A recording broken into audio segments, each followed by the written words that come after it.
Hi, everybody. I think we are live now. We had a little bit of trouble setting up, but here we are, and it's me, Stephanie Nietzsche, and I am here with Long Island author Alisa Klinger.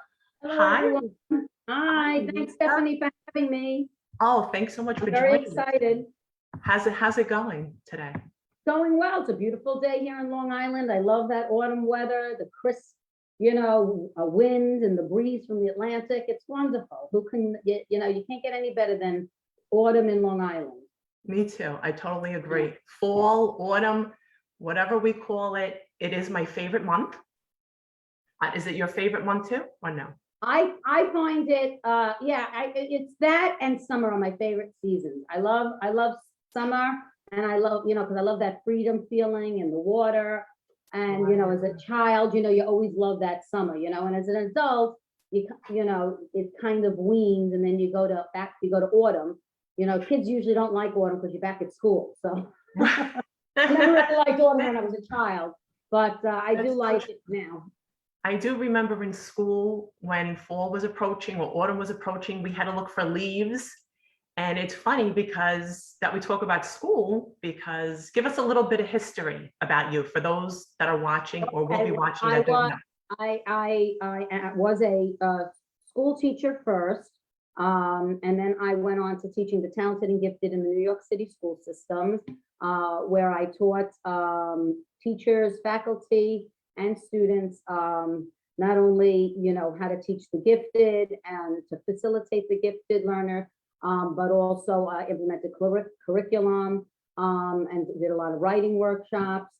And then I moved towards becoming raising my family. And after I raised my family, I got involved with real estate. And I always had a passion for writing and telling stories. I used to tell my kids lots and lots of stories, bedtime stories, and lots of tales. And I wrote several children's books from there that were a lot of fun. And then it was a point where I decided it was time to tell, more adult stories, more, fictional kinds of books. So I moved on to that, and I just finished my first book, The Perfect Move, and it's a mystery thriller. It's funny, I was trying to think about what can I compare it to, and I always compare it to like Agatha Christie, like, because there's a young woman in it, a mom who goes to this community and becomes like almost like a detective. She has to figure out what happened, the mystery in her community. But I just recently started watching. I don't know if you're watching it, Stephanie. I started watching. It's on Hulu. It's called Only Murders in the Building. Have you watched that yet? Oh no, it's Selena Gomez. Yes, and Selena Martin Gomez. Short, And and I don't want to. I just don't want to forget the other guy's name because Steve Martin. Martin Short, Steve Martin, Martin Short, and then Selena Gomez. Yes. Right? It is so funny. It is so cute, but it's not even, it's such a good mystery. It's like a cozy mystery, and it's the three of them. So it's the young girl, Selena Gomez, and these two old men. So my book is just like that, except minus one old man.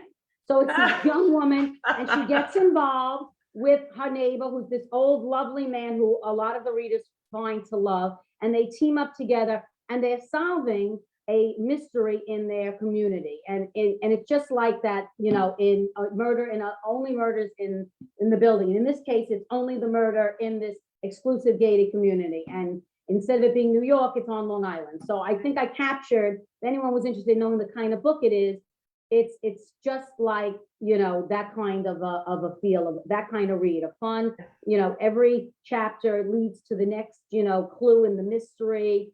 And I think it's very enjoyable read. So I think I found the right description for it. Yeah, well, I find it funny that your book deals with the same characters, someone a little younger, right? Yes. Someone a little older. I don't want to talk too much about it and give too much away. But let's back up a little bit, because I totally forgot that you started writing, children's books. Yes. I forget that because I always connect you with The Perfect Move, and I forget that you wrote children's books. So did you write under Alisa Klinger?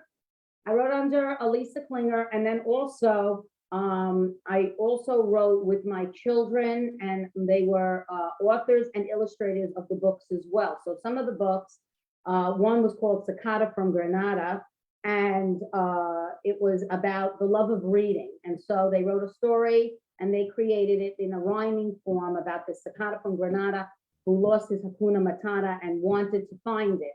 And throughout the book, you know, it's an illustrated book that my youngest son illustrated, my oldest son wrote with, and it was also illustrated with my girlfriend's son as well, who illustrated it. And throughout the book, this cicada is trying to find his happy place. And in the end, it's reading through reading a book. And it's very cute. So I've always It enjoyed sounds cute. doing that kind of thing. And I was on the table of Scholastic. Scholastic had, showed interest in me. And that kind of didn't work out. So what I started to realize, it kind of postured me towards becoming self-published. And I Right. felt like with self-publishing, you really have a lot more control over your intellectual property. And I gravitated toward that. And I recommend that. I feel that it's your baby. You must feel that way too. I You know, do. that book is your baby, and you want it to show it to the world, but you want to show it to the world the way you plan on showing it. And so I was thrilled to, and that's why it's funny. It's my Instagram page is Follow My Writing Journey, and basically I take you through my writing journey from my book being, from blank page all the way to the published page. And it was my journey figuring that out, figuring out that, being traditionally published wasn't going to work for me, and that I wanted to have the control. And we can go into more aspects of that, of, what kind of control do you have when you self-publish your book? We're indie authors now, like indie, movies. And I think what's happening is that we're able to get out there. We're able to get to you, the readers, and you're able to get to our books. And Right. it's much easier than you ever had before through Amazon and Ingram Spark and all Apple and the Nook and all of these, Barnes and Noble and all of these places. Now you have access to get to our books. So it's much And better I do for want us. to, Go I ahead. just want to add this though, too. When you're independently published as opposed to traditionally published, so when you write your story, sometimes you have a certain way you want your story to go and the way you want it to be perceived and understood and how you want your characters to be perceived. But if you do go traditionally published, sometimes they change your Oh, story. yes, they can And not change. all writers like that. You're so correct, Stephanie. They can change every aspect about your book. Once you sign with them, you really lose your rights. And so, And if they're all not, your creative control, I imagine, you because if they lose a want lot to of, put a cover, if they want your book to have a cover of, I don't know, let's see, I don't know, like a big fancy house, but you want your cover to be something totally different, maybe someone's face or, right. just something different.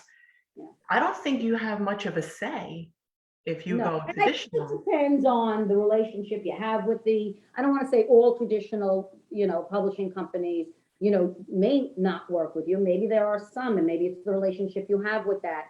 But I would say, as a rule of thumb, I do believe that you do lose a lot of your creative and intellectual property in that regard, and as well as also how you get it out there.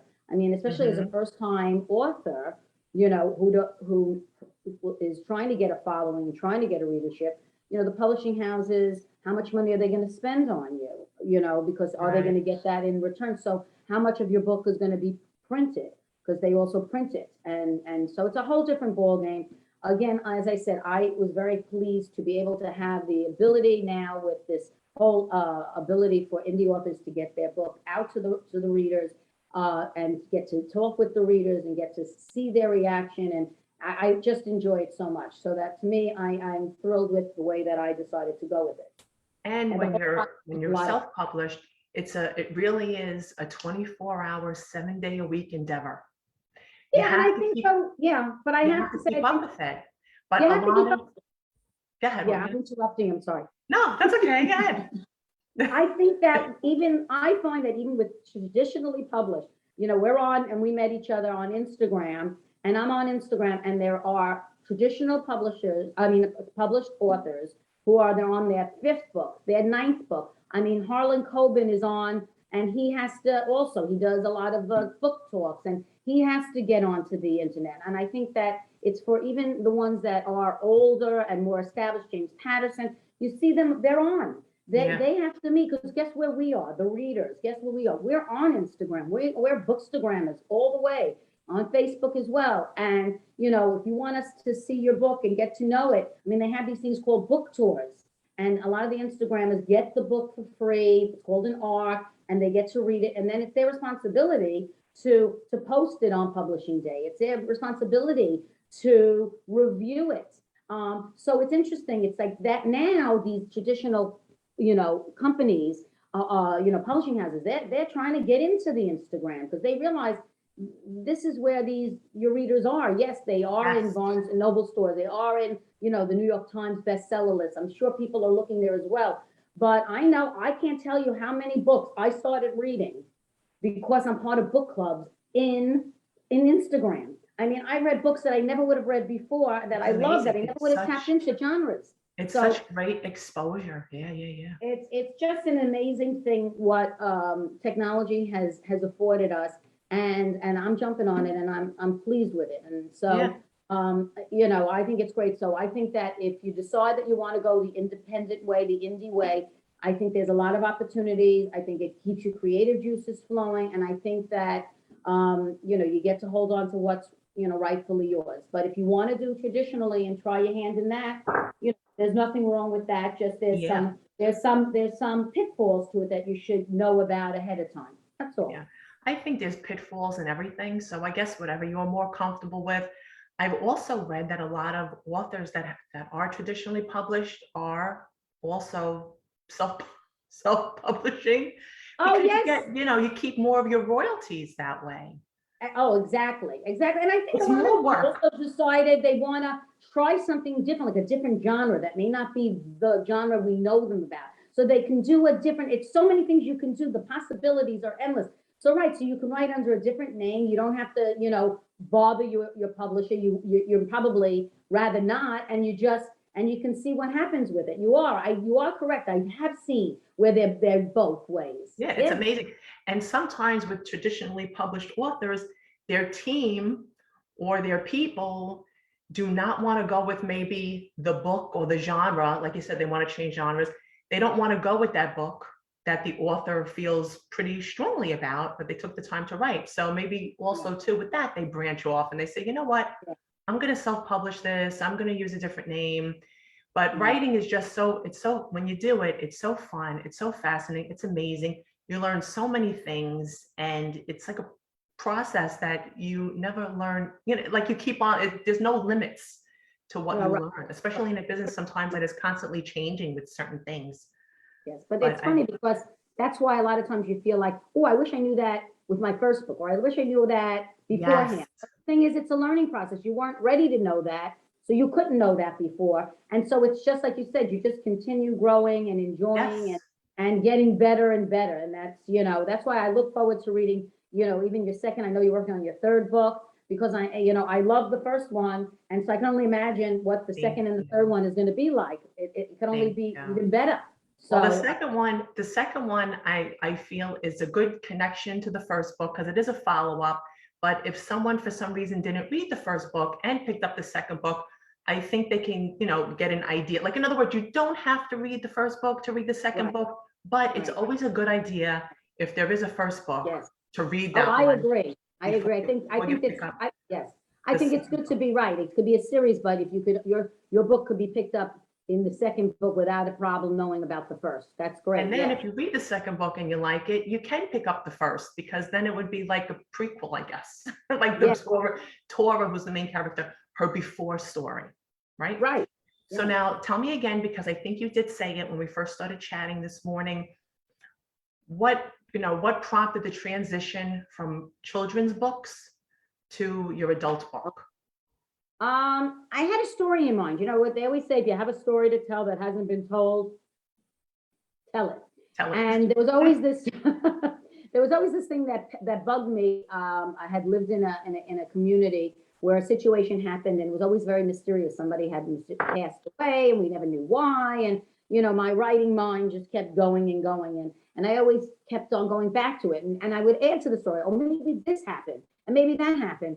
And so I used to play with it a lot and then I would build on it. And we live, we live in Long Island and we live in Lisa, a I just want place- to tell you, if you, while I can hear you, you are a little garbled and you froze. I Okay, there am? you go. You're back. You're Oh, I'm back. back. Okay. Okay. So what I was trying to say is that in Long Island, we live in a place where there's these spectacular old 1920 mansions along the Gold Coast, along the coast, where the Long Island Sound is. And where I lived, where this mystery had happened, where this death had happened, there is a Ohika Castle. And I was always fascinated by it. And I was like, wow, what would have happened had, we lived right by there. And I started just constantly thinking of different scenarios. And I said, wow, I would love to create a book where a mystery took place. So there really was a death though?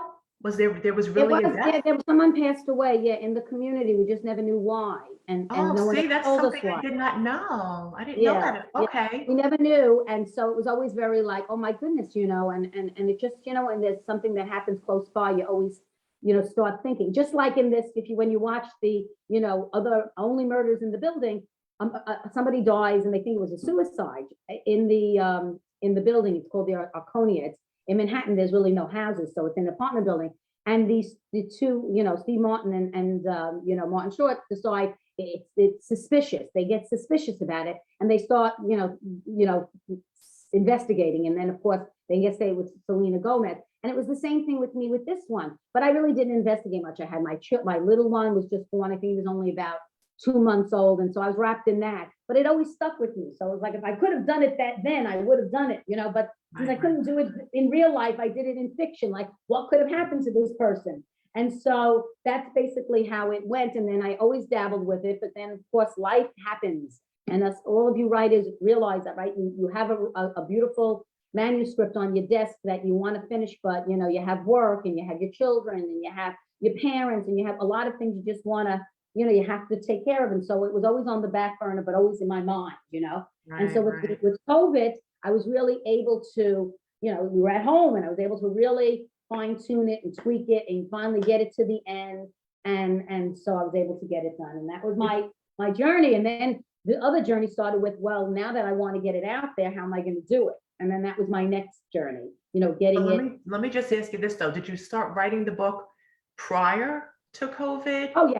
Yes. And then, okay, so you start, so how long all in all Oh, did that it would be take you terrible. from beginning? How long did it take you to actually create the first draft? Let's start with that. I would say that once I got started, it was like about 18 months, but the death happened probably when my son now is 20, 25. So, initially it happened when he was a baby, that this idea that it always was in my, a seed that was planted in my mind. That was about 25 years ago that stuck with me. And then we would always, it was funny with my mom, we would talk about it. What do you think happened? And then we would talk about the castle. Oh, well, maybe, the castle will be on top of the hill. And then what about this character? And then how are we going to, and it was just, and we would play with it like a puzzle, and it would always be something that would, we would bring up. And then, I would loosely draft something, and then keep it on the back burner. But it wasn't until, much later when the kids were already in college and graduated and I knew they were taken care of, that I was able to really start to, fine tune it and bring it to where, it could get to be published. Right. I think that happens with a lot of us authors that are moms. Once we raise our children when they're old enough, and then we can actually, focus and put ourselves into the story that we want to write, and we actually can. So I think that's when a lot of us publish. But you, hands down, I mean, I love your cover, and that because I brag about it on Instagram. And it's fun, and it's, it's something that people it's a book you want to have on your shelf, just because it's so fun. And you've encouraged people to take pictures of it and show us your cover. Show us your cover. So the cover was done by graphic designer Dominique Dragoon, who I adore. Yeah, it's another part of the process is finding someone who's going to design your book cover. She always listened to everything I said. And it's funny, kind of, let me show it to you. Here it is. It always comes out, backwards. But No, I see, can read it. On your Oh, end, it looks backwards, but we can see it perfectly clear. wonderful. Okay. Yeah, it looks So good. what ended up happening is I wanted to indicate how it was a mystery. How do we make it mysterious? So that was the first thing. And of course, you have to put those eyes because it's, this young mom and she's involved in this mystery, this murder that happened. So you see her eyes and she's observing, and it's kind of very ominous and mysterious. And then you have, this is the actual Oheka Castle, where the culmination of all of their investigation, her, Hope Klein, and Nathan Friedman, they end up here. This is the culminating part, which I don't want to add too much. And Right. basically, the tagline is, "Good intentions aren't always what they seem." And as you read, you'll see how this tagline comes in. I like to call this a luxury cozy mystery because it is very similar to Agatha Christie's Miss Marple, where she lives in a community in a little village, and an English village town, a small town, and she knows everybody. Well, Hope Klein gets to know all her neighbors, and so do you. You get to know all her neighbors, and what ends up happening is she befriends this elderly Holocaust survivor who's named Nathan Freeman, who the two of them start to team up together, and they Right, investigate this mystery. And so it's just so fun. So what happened was, when I started to figure out how to market it, how I'm going to get it out there, and we are on Instagram and we're on, Facebook, the best way I felt to do it was to play with the eyes. And I started seeing book cover, they call them book face covers. And readers will to try to incorporate the book into their book face. Yes. So I'll show you. We go, did I get it right? I can't see it. You know what it is, since your laptop or whatever you're on is kind of like on an angle. You can't It's see it? not exactly, it's not working. We don't get the full effect like on your Instagram page. All right, yeah, let them go to my Instagram page to see it, but you get the idea in a way. Yeah. Let me see. I have a copy too. Let me see. I'm never successful with it, but how's mine? Maybe Is that's mine better. working? Oh, let's see. Yeah, yours works nice. Yeah. Mine It works. looks so Okay, good, because I pretty. can never get it right. I always wanted to do Yeah, it's posts. hard to see, but they get the idea that you make it where it Yeah. looks like, and again, they'll be curious. You'll be curious, readers. You'll go and see and check out, my Instagram page. She'll put it down. You'll put it down in the comments, and you'll check out and see some of the readers did fantastic jobs on this. They really did. It Yeah, was I so love the pictures. Yes, I and it was so think much fun. I got such a great response to this that I actually went as far as South Africa, I went into England. Wow. And then I did it went across to 30 different states already that It's a they fun physically cover. sent me a copy of them doing I call it the perfect move challenge. And it's just so much fun. And they were, and they gave me words of encouragement, how they enjoyed the book. And the other thing that I thought was great was that as a writer, I was so pleased that I don't think there was anyone who said, I figured it out. So I challenge you readers, if you were to read it, I don't think you'll figure out who did it. I like to call it a why done it. It's like a who done it, but it's also a why done it. And I challenge you because I really think that it is a very surprise ending. There's a lot of twists. And like It's I said, definitely I not definitely predictable, enjoyed it. that's for sure. The Yeah. most avid reader would have a hard time guessing, which is great because that's the kind of book you want to write. You don't want readers to go right away, read the book and then say, oh, I know who did it. Like sometimes immediately you know who committed the crime, or what's even if it's not a murder mystery, you know what's going to happen. It's so predictable. This book, this story is definitely not predictable. That is for sure. I was very, very pleased that a lot of the people were very, very surprised and felt, that they didn't see it coming. So that was very, I was very. So that's great. You definitely did your job as an author. You definitely did your job as a writer. So kudos to you on that. Now, let me ask you this, as far as your book designer goes. Yes. Was that the first book designer that you had reached out to? Or were there others and they just didn't hit the mark? She was the one that I had researched. I wanted somebody that what you do is I went and did an internet search. I did ask for recommendations, and I had a friend who recommended somebody, but hers was out of the country. And I didn't want someone out of the country because I felt like I could be very hands-on, and I'm constantly need to fix something, tweak here, tweak there. And Right. so I wanted someone I can get in touch with. She's out of California, Dominique, and she was so patient with me. So the way I picked her was on her website. You go on their website and you see the types of books, the types of covers they made. And so I Right. liked her style. I liked her creativity. And so I said, let me see if she would take me on. And I was very lucky because most of these graphic designers, they're booked months in advance. So Yes. you really do need to contact them earlier. So let's say you know that you're going to be done with your fine tuning of your book in 3 months. Now Right. that's the time to contact them. Don't contact them when you're finished and ready to go, because a lot of them are booked out. Right. The other Right. thing I would like to add also was that this book cover did win Book of the Week, which was very exciting, one of the competitions. that we Oh, did. So congratulations. that was that was very exciting. Well, book cover of the week, and that was really nice. And that made me feel very good. Definitely. I And love, like go I ahead. said, that to me, that's my top for 2021. That to me, hands down, is the best Thank you book. so much. Yeah, I was find it thinking- fun. I find Yeah, it she was- fun. And Yeah, I'm and she- serious.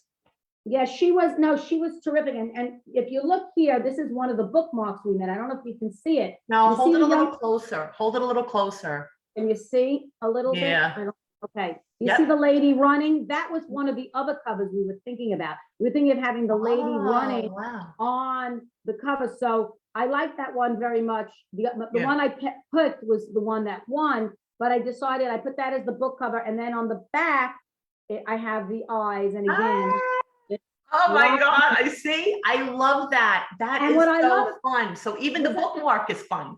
even the bookmark's fun, but what's funny with the bookmark is that it will go when you're reading. I don't know if you can see it, but when you're reading, it's as though the eyes are guiding you as Oh, you're reading. yes. You know, like they call it a line holder. So the eyes are Yes. watching as you're reading the book. So It's this like reading it bookmark, with you. yeah, this bookmark is perfect for this time of the year, the Halloween season, you know, it's very ominous. Yes. So if any of your readers decide that they want it, I'm more than willing to, if they DM me or they DM you with their address, I will send them a few. Oh, I'll that's- put them in the mail to them if they would want it. So Yes. that's a shout out if they decide they want the book cover. You know, it's perfect. Like I said, you could always keep it, you know, as a book for any of the books you read. It doesn't have to be my book, because it's just so cool how the eyes help you to keep your place in the book. Yes. And that's fun Yeah. too, to take pictures and post. That's content Yeah. for some people, right? Yeah, you got to constantly think of things. Another thing that I also thought of, you know, we're talking about marketing. So we have the book cover that I did the Perfect Mood Challenge. I Right. will shout out to my Stephanie girl. She's the one who told me about the bookmarks. She kept saying, Elisa, have bookmarks, have bookmarks. And I was like, all right, yeah, I'll do these bookmarks. And I was with Stephanie once, and she right away, you know, we were talking with these lovely women, and she said, we were talking about our books, and they asked us, and right away she had in her pocketbook, she had these bookmarks. And you know what? It was great, because even after you talk with them, they still had something else that they can keep to say, to remember and say, all right, you know, oh, Right. maybe I will go get that book now, you know, so Right, it's right. definitely, it was definitely great. So that was wonderful. So I did do that. And the other thing I did, I also can offer people, is a book club kit. And even if you don't have a book club and you're just your single person reading, I have recipes, because everyone knows in a good cozy book, a good coziness brief always has recipes. Usually it's Yes. cupcakes and things like that. Mine Yes. are matzo ball soup and stuffed cabbage and some other interesting. Oh, I pasta love it. dishes. And how fun is that to try it out and actually eat something that is discussed That's in the fun. book? Yeah, so that I have the kit has the recipes in it, has a cocktail recipe. You get the called full, you get the full Gin. feeling.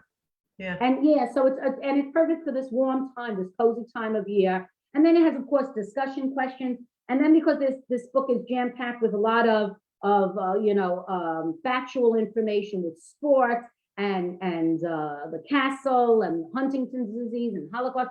I have fun facts about that in there as well. Right. So there's a lot there too. So if you DM either Stephanie or myself, I can always send you, or you go on my website. I'll have a link tree. Maybe I'll give it to you, Yes. Stephanie. Add you'll put it, we'll add it to the comments I'll after add it the to the interview. comments. Put it in the Yeah. comments, and then I can Okay. always share it also. And I definitely want Okay. one of those bookmarks. Yeah, I'm gonna send you. I have the book. I have to I see you. want, I gotta see you. We gotta get together. We have to get that yes, scheduled. definitely. And so I have that as well. And it's definitely been a lot of fun creating all of this marketing tools to help the readers to enjoy the book even more and just to get to know. Yes, I love Yeah. it. It all comes full circle. And now let me ask you this too, because you did mention, and I know because I read it, football is discussed in your book. Say that So again. football. Oh, football. Right. Yes, are we ready Football for is discussed in your football? book, and That's another thing. that's Yeah. also a fall autumn thing. That's the Yeah, season, football right? season is For big. football. Yes. So Yes. this is football Yes. season. So let me ask you this: did you Yes. start by? Was there any chance that you started writing your book in the fall, or no? Oh, I that's guess a it good question. overlapped, or how did that work? You know what? Football just is another thing that I just adore. I watched it when I was younger with my father. We loved the Cowboys back then.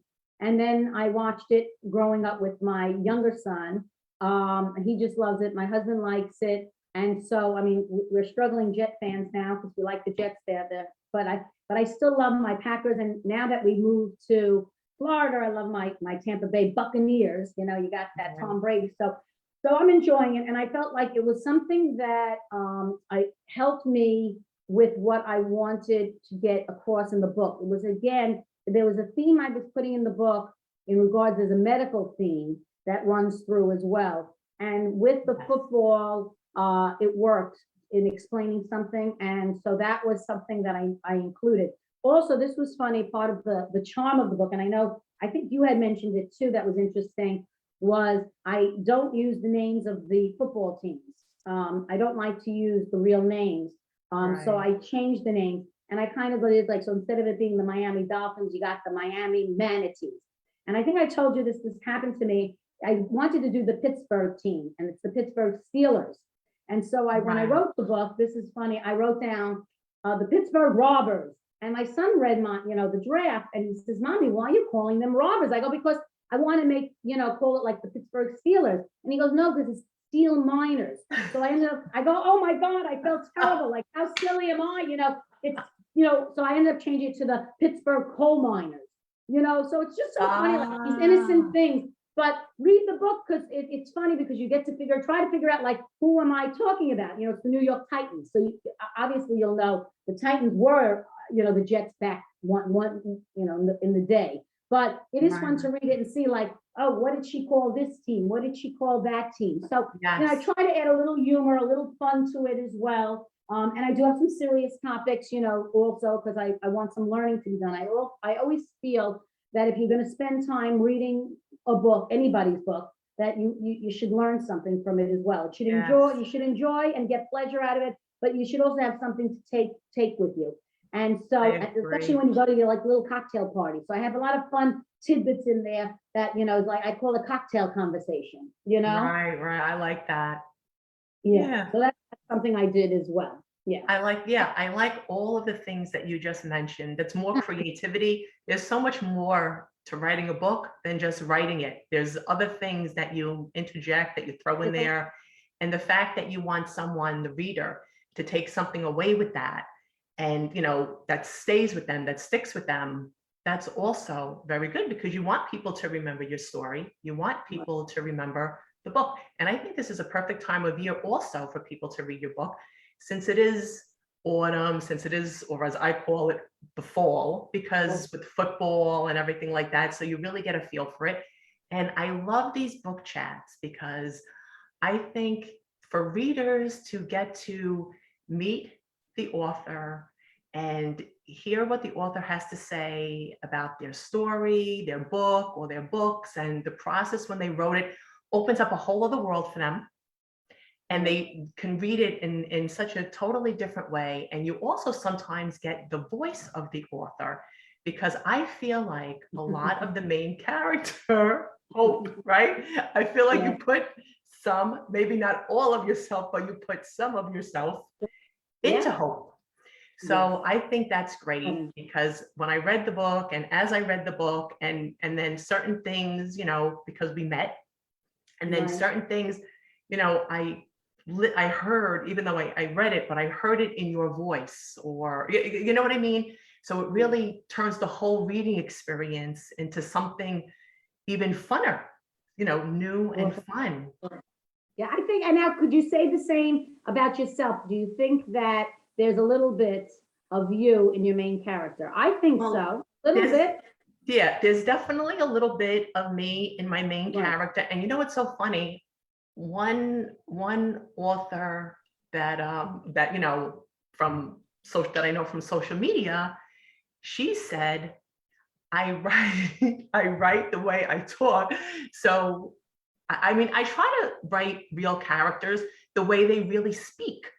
You know what I Right. mean? Because sometimes Yes. I read books and the dialogue is like so formal or so correct, so, grammarly correct or dialect correct. And that's not really the way people speak. That's not the way people from New York, right? New York Do you speak. think we And have an accent? Do you think we speak differently than others? so you How know dare what I, you? so you know what I mean? And then when your book is set like yours on Long Island, you want that Long Islander to come through, right? Yeah. And it does. It Yeah. does. But yeah, so I didn't know if it was an insult or a compliment when she said, "Oh, you write how you speak, or you write how you talk." But I took that as a compliment. Especially if you're trying to create the character to be true to the Long Island or to the feel that you're looking for. If you're looking for it to be that way, definitely. Right. That's what brings me to where you have to be very careful with who you hire as your editor, because if you're looking to do that and they're Yes. correcting that, then that's a problem. So you really have to communicate very strongly at the onset with an editor that when you see something in a dialogue that may not be grammar correct, please speak with me because that may be the way I want to leave it, and then you Right. still have to be careful with an editor because you really want to make sure that they edit your book fully. I mean, everyone misses some things, but sometimes it doesn't work out. So I do say be cautious when you're with an editor. And another thing I will say is I recommend for everyone who's doing a book, editing it, you read it out loud. Either I wouldn't have yourself do, but have somebody That's else read such a it. big help. Yes. Reading And my out loud. laptop reads it back to me. I don't use that Oh, anymore. that's interesting. Oh, tell us more about that. That sounds interesting, that it reads it back to you. Well, I don't know. I guess it's the program that I have in Office 365. I don't know. And when I sit down to work, Right. I have something that says read aloud. So and I could choose a female voice or a male voice. I may even be able to choose an accent, like an English accent. I don't know. I never really, looked into it that deep. Right. But I have chose read aloud, and I have chose it in a woman's voice. It is it sounds like a computer. Right. No, but I think it's good for It picking really, up. really helps if you just let the computer read it, and you don't even have to follow it along on the screen. I mean, you can, but you can also like close your eyes and listen to it. Right. But yeah, that might have went along with my Office 365. We asked for a program for writing, to help writing books. Right. And I also have something, it'll tell me, like if I type in a word, say the word so or the word the, it'll tell me how many times I use that word. Right. Yes, And that's it'll good. it'll highlight all the words. And then if I say to myself, hey, I think I used that phrase before, I could type in a phrase, I could type in a sentence, and it'll show me the results, where in the book it is, and it'll Right. show me the sentence off to the side. And I find that to be very useful. Well, I think you raised a few valid points there. One is it's very important to, like you said, put the word so in. Any word that you think you might have used too often, and you check that way, because you should then change it, because sometimes you don't even realize you use I think I use the word maybe actually a lot. I think there's one of these words that I always use, and you had so that's a great way of checking it, and then the computer will spot where it is, so you'll be able to change it out. So that's a great tool. I love the tool about reading out loud, because as you listen, even if you when you're coming back, a lot of us hit writer's block. So it might be nice that when you go back the next day, let's say you're not really sure what you want to write, so you go over a chapter and you listen to it, and that might spark something, and then you're also editing and correcting it. So it's like 2 for the price of 1. And sometimes your eyes hurt. Like you read you read so much that you can't really look at the computer screen anymore, or it like starts to like your brain starts to Yeah, fizz, like it yeah, just gets yeah. to be too much. So sometimes you just don't want to look at the screen, but you want to know what you wrote, Right, and you let the right. computer read it back to you. And it's such, I think it's a great tool. It's No, I really think it's great. I fantastic. encourage everybody to get that if they can. Yeah, because you can catch mistakes.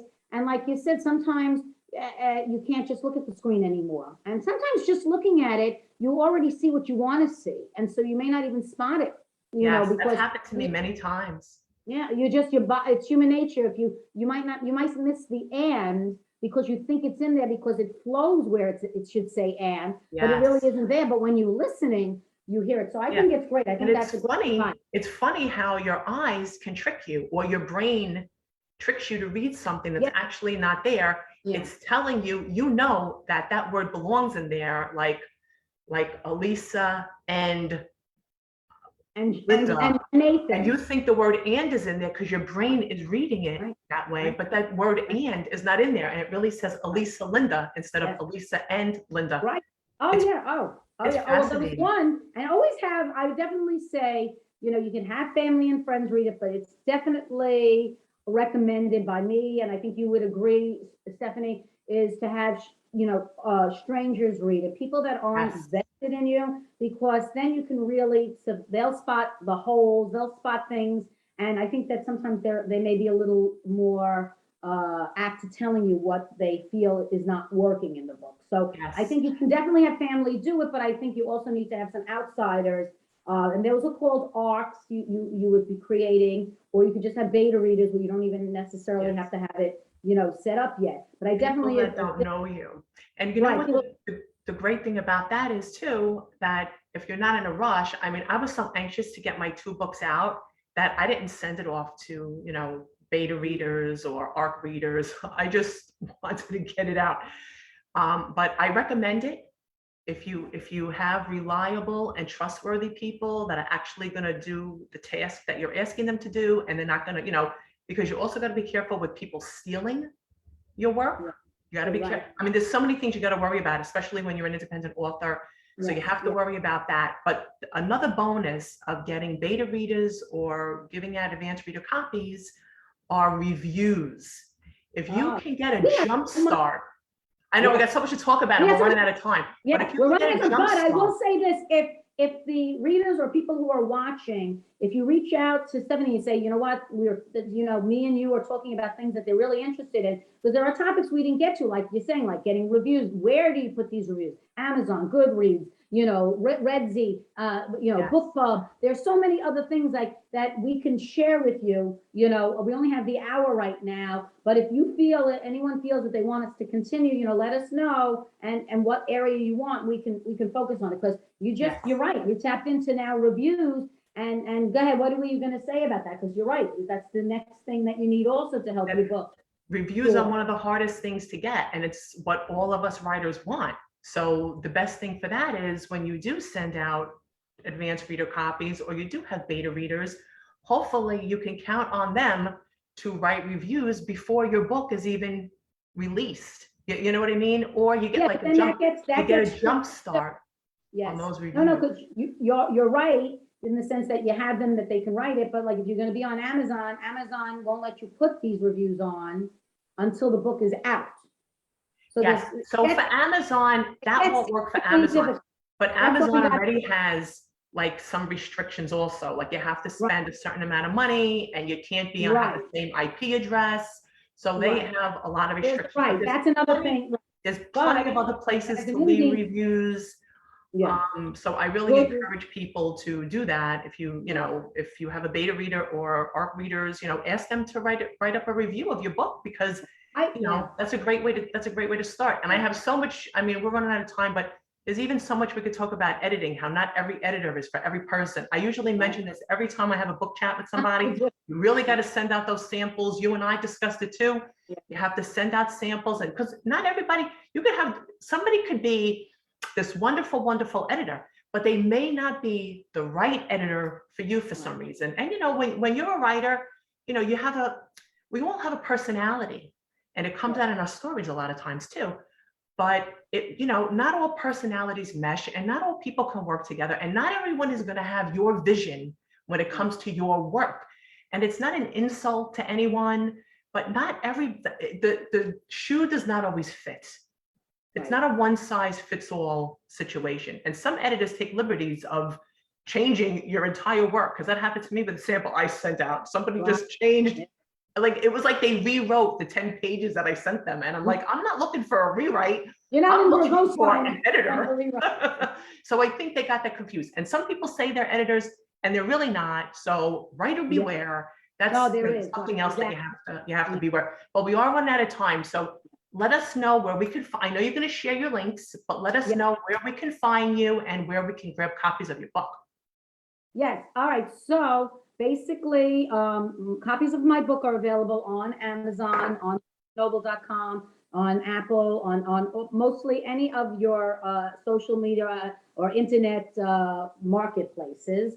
I can be reached I have a Facebook, I'm at Elisa Klinger, so my name, on Facebook. On Instagram, I'm on Follow My Writing Journey. And what I'll do is I'm going to put in the links, it's a link tree, and it has a link to my website, a link to my, all my social media pages. And I think I might have linked some of my previous interviews or that I've had as well on there. I think I have my Okay. YouTube channel has a few of my interviews and things of that nature. So it's a whole link tree that you can click on that has links to where you can get the book and where you can find me. And I'd love for you to follow me and my journey. Yes, and I encourage people to especially check out your Instagram page because you have all of those Yeah, the fun pictures of people holding up your book cover and your challenges and stuff with the bookmarks.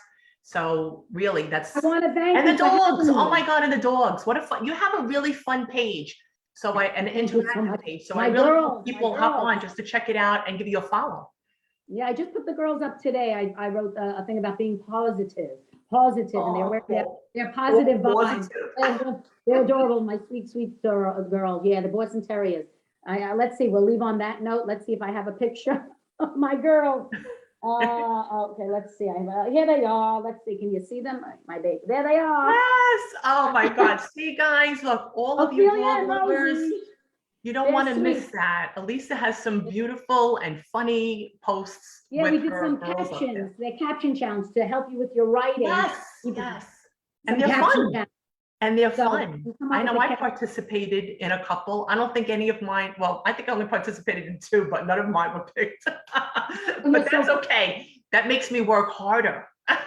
That makes it more But of a I had challenge. such a good time. I always love talking with Stephanie. Her husband always says is that we can never separate. We never can get off to the topic of talking because we love to talk with each other. Once So it's gonna we be hard get for us to get together, off right now, right? we talk nonstop. It's so true. We're Nonstop, supposed to be playing nonstop. pickleball. We do not shut the heck up. I know.